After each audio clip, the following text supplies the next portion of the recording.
All right, guys. So we got chapter 1171 titled Ragnir, and we'll get right into it. It is a cover page request of Zoro being given a cat ear by headband by a cat. Given a cat ear headband. Pretty cool. By PN Yura Nekukoko. And we'll go short summary, long summary with it. Short summary, we have after reluctantly killing Harald, Loki takes the surviving guards with him out to sea, asking Ja Rule, Gaban, and Shanks to keep the truth a secret. Returning to the present, Hasrudin forgives Loki for the circumstances of Harald's death and releases him. As everyone else moves up from the underworld, Loki demonstrates to Luffy his power by attacking a Draugr. Now, in the long summary, we have after Harald is killed, Gaban says he feared what would have happened if Harald actually made it past the castle with the power of the Depths Covenant. But even with the way his wounds healed after he took damage, he could not believe something like the power of Elbaf's legendary Devil Fruit could stop him permanently. Gaban asked Ja Rule if he knew the fruit had that kind of power, and the Elder Giant confesses he did not. But he does fear what would have happened if Loki not been there. Shanks thinks to when Harald told him how excited he was at becoming a Knight of God if it meant having Elbaf join the world government, and then he remembers Garling telling him to forget the lower world and not consider them people, which enrages him to the point he tightly grips his left arm. Gaban stops him and tells him not to regret his birth like he has done before. But Shanks explains that if he had warned Harald about the covenant soon enough, he wouldn't have had to die. Gaban tells Shanks that none of this is his fault and he believes that every life has value. But he needs to stay calm in order to find it. As for Loki, he continued to mourn over his father's corpse while calling what happened a cruel joke. And Mary Joaz, Emu suffers backlash from Harald's death and is in disbelief that an ancient giant empowered by them was actually killed. Meeting with the five elders, Mars suggested they investigate the abyss Harald created. But Emu refused, saying it will only result in the deaths of more knights, while also revealing that bestowing covenants takes a toll on them. Emu considered Harald an arbitration from among the giants of Elbaf, as he chose to serve them to help his people, even though he said people have a history of being savage warriors. As such, Emu declares that Elbaf will never join the world government, as doing so will only lead to its own destruction, and that Harald was a king Elbaf should never have had for the fact that he willingly agreed to their covenant. Emu says that in the end, history has already dictated that both sides are incompatible because Elbaf is of the D.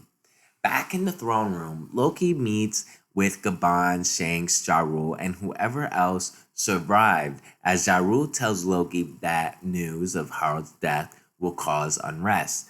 Loki tells him he will go out to sea with the surviving guards to avenge Harald, but Ja Rule reminds Loki of Harald's last wishes. Loki tells Ja Rule that he cannot tell the people the truth and demands that nobody here alive does.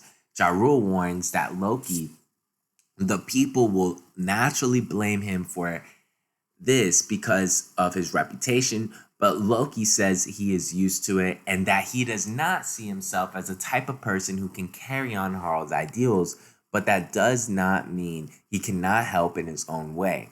As Loki and the guards start leaving, Ja Rule advises Loki against attacking the world government head on because of how huge it is, and ultimately they had to stop him while painting him as the killer.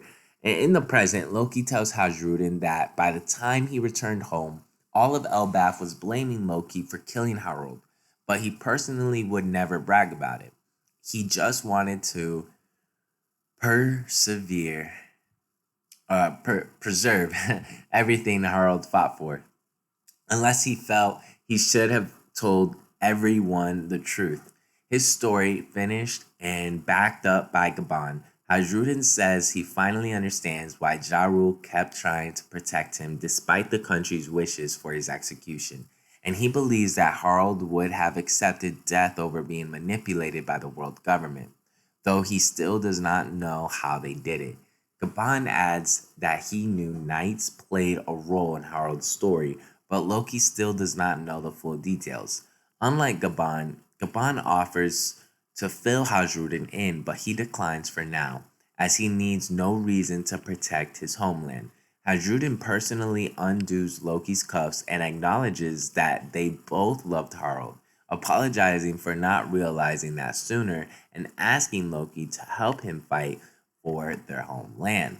Suddenly, one of Killingham's MMAs, resembling a Draugr, falls from the sun world down to the underworld.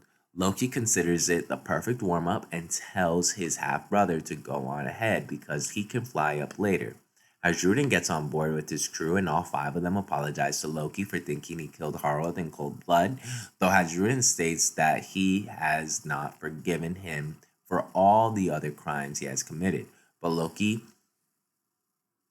is grateful and just tells him to get going. Gaban tells Chopper that he is grateful for helping him, but he is worried about Colin, and Chopper agrees to accompany him back up with help from Sanji. Luffy, meanwhile, decides to hitch a ride on Loki's shoulder so he can see how he fights, which Loki accepts. Jumping high into the air, Loki calls to Ragnar, and with a swing of it, he completely freezes the MMA, which leaves Luffy speechless.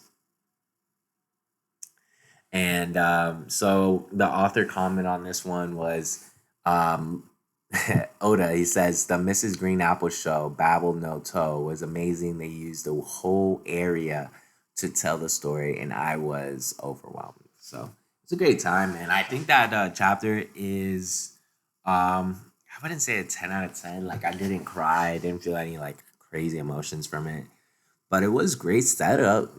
Great setup for the next chapter, two chapters, or however it goes down. So we'll see it. We'll see it, man. We'll see it. But you know, thank you guys, and I hope you guys have a good one. All right.